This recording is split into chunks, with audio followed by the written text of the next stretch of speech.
Simon Gjeta, komandant i forcave të ndërhyrjes së shpejtë të Shkodrës, ka gjetur vdekjen gjatë një aksioni policor në Oblik. Ai është plagosur dhe me pas ka ndërruarje gjatë rrugës për në spital.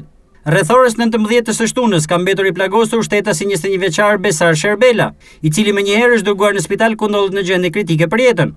Sapo ka marrë këtë informacion, forcat e policisë janë drejtuar Oblikës. Dhe pas informacioneve të para, Rushdi Aishta, bashkëfshatari 21 vjeçarit, është identifikuar si autori dyshuar i plagosjes së tij.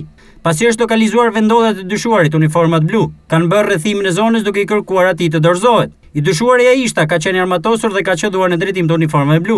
Nga të shtënat është plagosur Simon Gjeta, komandanti i FNSH Shkodër, i cili ka humbur jetën rrugës për në spitalin rajonal të Shkodrës. Duke parë rendimin e situatës dhe fillimin e errësirës, është parë nevojshme të kërkohet ndërhyrja forcave Renea, të cilat kanë ardhur në ndihmë të policisë së Shkodrës për të mundësuar kapjen e autorit të dyshuar tashmë të vrasjes së komandantit të FNSH Simon Gjeta. Pjesë e operacionit ka qenë edhe drejtori i përgjithshëm i policisë së shtetit, Haki Çako.